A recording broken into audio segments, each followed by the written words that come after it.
Allo, allo, allo, allo, allo, allo, allo, allo. Jambo yeno, jambote kieno, mbote nabino, dobrigieni, ciao. Hello.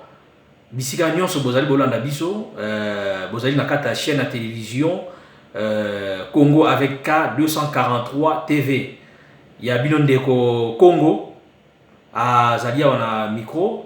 Donc nazo continuer toujours dans le même sujet. Et zali suite ya émission auto lekisa iboso suite nango zali lelo. Donc awa nazi ko expliquer bino par rapport à makambo na biso bino ya fanatisme ndeko congolais place ozali bisika nyonso longola fanatisme surtout bato bazali na kati ya Congo parce que moto moko ayebisinga yo no yo oza kuna na place ozali na mboka ozali na Angola to na Djibouti to so wapi zonga na Congo oloza kuna na Djibouti place ozali kozala kuna te zonga na Congo ke bondela kuna non problème ezali awa ezali moto nyonso bisika nyonso azali ko bondela mboka na ye akosa quelque chose pour na mboka na ye et puis pour mboka eza délivrer ezo senga te bato nyonso bazala bisika moko pour forcer ça makasi parce que bato bazana libanda ya mboka bazana misala na bango bazosala bato bazana sur place na kata ya mboka bazana misala na bango bazosala bato bazali na libanda ya mboka bazali kobundisa bato oyo bazana kata source c'est-à-dire que ezala kwa bazana fuite mai au lieu que kanga mai na robinet mais yo que kanga mai na fuite place wuti na source place wuti donc yo ne mto na source mto kanga mai bien awa déjà mai bato kanga calamité boko yo kango bato kanga déjà mai à partir à source donc mindele baza coincé ba sukisi bango na ba congolais bazali na libanda basu na place okimela te baza coincé basu na place okimela te na tongolba na vrai en libanda wa donc victoire eza déjà mais siko eloko etika les alliés likambo ya sur place bato baza na kati ya Congo na beli ya Congo baza na ba province nyonso na Lubumbashi na ba Congo na Kinshasa na Sud Kivu Nord Kivu Katanga Maniema partout place bato zali bato nyonso esengeli na moment oyo siko fuko telema bono wa ko banga bolongo la anti-valeur ezali ko appartenir na parti politique bima na parti politique et ça normal te oza jeune ok na parti politique ok kumisa ramutu ntsamba za nesengo na yote ntsamba za na kanda na yo bima na parti politique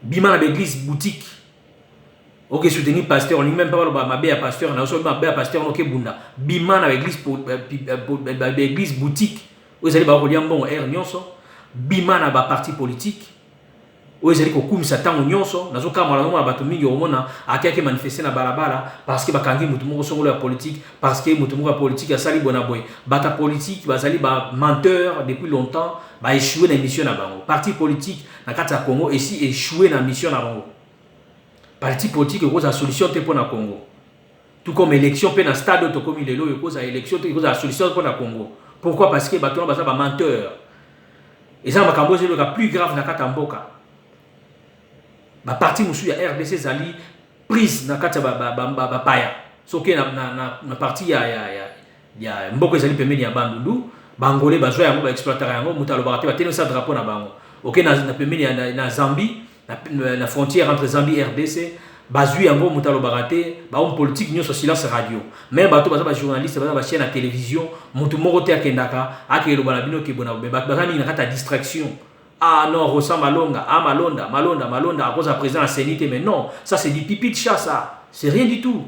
Moutou Kinga, même bâti aveugle, il y a Sénit, ça ne change rien, même Bazui, Cheg et bâti, il y a Sénit, ça ne change rien. Au jour d'aujourd'hui, là, tout le monde doit comprendre que même le Parlement, ils ont sous natinaté. Parlement, ils ont institution, au jour d'aujourd'hui, inutile. Sénat, ils ont inutile, ils ont sous utilité, moroté le loyo. Et là, il faut que moment où il faut délivrer mboka. Pour délivrer mboka, il faut battre les mains na ndenge nini. Il faut que fanatisme, il faut que boycotter makambo susu.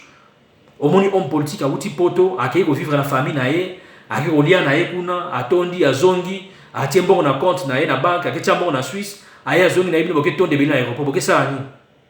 Na aéroport boke ça la nini. Vous manquez à faire ou quoi? Luka makamusu sur sala sosa musala sala te na ba province na ba Congo na ba Katanga na kati ba village mususu mabele zali pour cultiver pour sala misala mususu bima na distraction congolais bima na kati ya distraction ngo yo liboso sala ke kanga bato bazo makamunyo na loisir tantôt sur makamba vérité mutazo makamunyo na complaisance bakangi bato bazali confiné tant qu'à déconfiner ça batoni na barba na masanga À savoir que l'alcool est bien, mais ils ont bien pour le plaisir personnel. Mais à savoir que son mutameli masangesi, après il réfléchit, il est fatigué parce que l'alcool fatigue. Tant qu'on a un dako lali, au bossé na bakambo au sala lobby. Tant que Broyo va conseiller bakambo na lobate ndeko, to ko fa na même 1000 ans. Si jusqu'à ce que les Congolais comme esclaves, mon Tanzanie, to Zambien, aïe, on dit au Kambabino, autant la classe na yo monter en Gouba na coin, là c'est là que vous allez commencer à cogiter. Mais il est temps. Tant vous c'est coquille. Bon c'est la souni. Bima na fanatisme. Nga la tindi yote okende roboma to kende robuka. Oza la force wanate. Bato banyo ko la oza na minduki. Mais loko yo les ali ko boycotter bango. A bengyo na manifestation ko kenete vana ndako na yo. Restez chez vous. Vanda na ndako na yo ko bimate okende manifester pour na moto moko songolo. Bango basana bana on a poto sécurisé bato ko tanga. Ba otindo okende manifestation ko kufa après yelo le mwana ya uta poto yelo ta kamba bino. Et là, il faut boycotter l'activité de l'union politique. Là, on va comprendre que non, c'est que va comprendre. Bon, quel que soit un politique, il y a un niveau union. À l'étranger, à comme un aéroport, le jour où on a un niveau, on a un pays, à un aéroport, banda aéroport, na cortège, là, il va commencer à comprendre que non, les choses commencent à changer. Il va se dire, bah, tiens, le peuple a compris. Parce que on choisit le même jeu. Il n'y a pas un seul homme politique congolais qui dit non, il y a Zali, Saint, il y a changer ma campagne, on choisit un jeu moko, on joue le même jeu. Baby qui ma campagne, ça les comme même on va ici comme côté et comme on a changement pendant que vous souffrir, bah toi la nation médicoté, bah la nation sauter. Bima la carte fanatisme, bima la carte slogan. Les lots actuellement toujours que bato mingi na carte internet, yo ka non état des droits.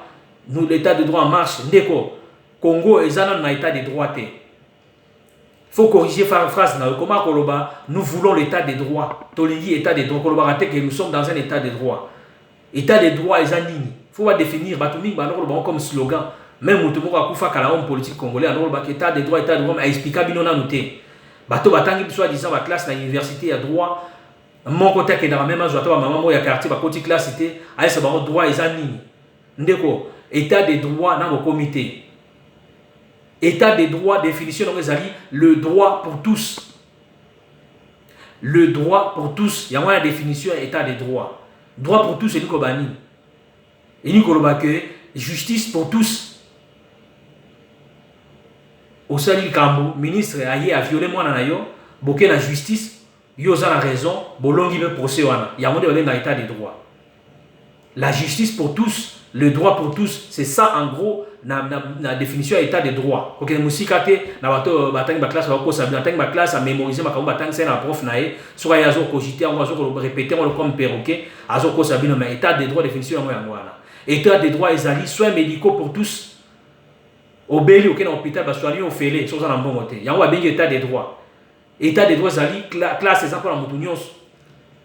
Mutunyos a droit à classe et éducation. Mutuno sa droit à électricité. Yo oza ndako na yo, oza na courant te, oza na mai te ko be la ressource que oza na état de droit.